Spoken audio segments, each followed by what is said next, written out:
Hello and welcome back to Let's Play Jane's Fighters Anthology. I actually started recording the single missions already, and I realized I forgot one American fighter from the that the Egyptians use, and that was the F-4 Phantom. So since we already went over that pretty in depth between Vietnam and Ukraine, this is again going to be just an abridged showcase, just to see what the Desert F5 or F-4E can do and what its default loadout is. So we will once again take on the role of Islamic Egyptian, fighting against Arab Egyptian. We'll make this a straight up duel, I think, between two sets of equally experienced, equal number phantoms, custom weapons though. Ground targets,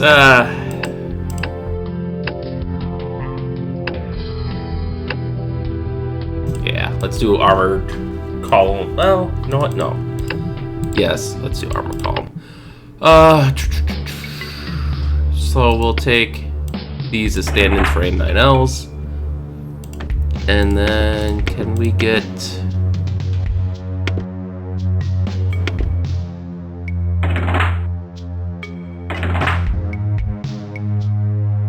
three packs. Woohoo! We can take a couple of those.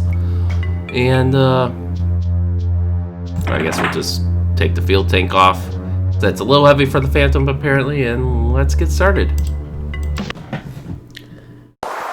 So I will say, all things considered, I am a little... I would have handled this campaign differently, I think. As Egypt has lots of Soviet kit in reserve, and I think if the government knew they were facing a coup, I think they would have moved their loyal units to all their Western aircraft, such as the Rafael. They basically would put the loyalists in charge of all the good stuff, whereas I'd see the rebels, since the campaign setup kind of described it as just people in the street, rising up against the government and seizing control of air bases and such, and then, they got volunteers from Iran and Libya and Syria. I think, realistically,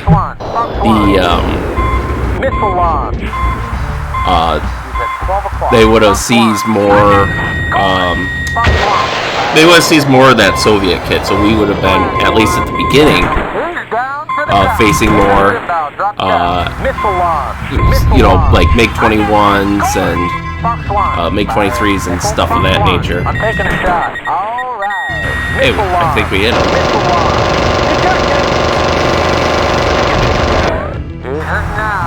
Alright, so they are definitely giving our wingmen a run for their money. Do we have IR? We don't have IR. So, we're kind of line firing this guy. We are at a disadvantage, actually, because of all those bombs we're carrying. Fox 2. Woo. Oh, yeah. That was close. All right. Fox 2. Got him. I think... Oh, this guy's our wingman. I'm hit. Fox 2. Splash 1. Phantom. Is that the last one? Can't find any bandits. Excellent, excellent. 9 miles. 11 o'clock. So now we can go after the tanks with our very heavily laden 9 miles. 11 o'clock. F4, which is being pushed about to the max.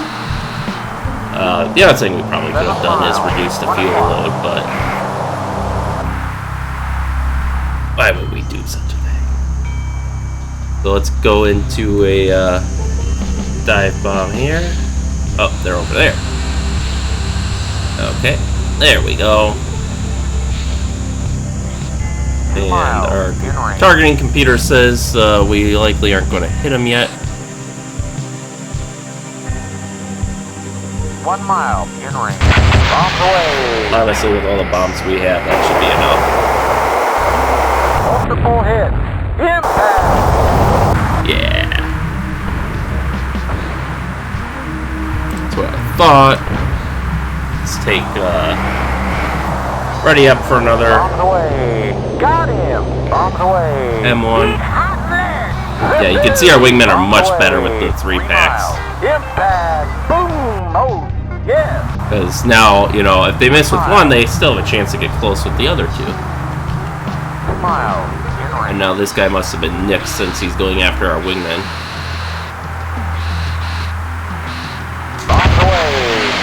So as we can see, despite being 30 years old or so by this point, the F-4 still makes a very commendable fighter. You know, we can see, and multi-role aircraft in general, as we were able to fight off enemy fighters while being laden down, too. And despite that, taking some losses, we are still able to go on and complete our mission. So that just shows, I think this goes to show why the F-4 is still in service with some countries. It's just a very, it was kind of ahead of its time, you know. It was one of the first true multi-role fighters. Okay, one of you doesn't belong here. There we go. Attack tank. You're 12 Let our wingmen deal with that one. Debris is flying. Oh, they're down the guns, I guess. That was fast. Although they're doing a good number on them. But we can't let our wingmen have all the fun. And almost within range. Waiting for the high def model. As high def as this stuff gets anyways. Looks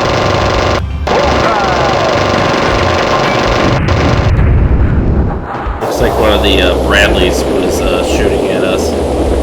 See, now he's all focused on us, and he should be blind to our wingmen, who are coming in on their attack run now. 9 o'clock. In range. And they should be able to Oh yeah. take him out. Impact. And mission Boom. accomplished. Oh, And yeah. Mission accomplished. yeah, we lost one wingman, so, you know, 1 Phantom for 5 Phantoms and a platoon of tanks. It's probably a pretty good trade that the Islamic Egyptians would have made, so I think we're just going to end the mission here since we've done enough landings in the F-4. So yeah, that shows a good example of why the F-4s shouldn't be underestimated, as they're still being upgraded with modern technology and such, and you know, it's a very capable platform that, while lacking somewhat in maneuverability, was otherwise pretty ahead of its time, I think. So thank you all for watching, and stay tuned for next time as we actually begin the Egyptian single missions, and we'll see you then.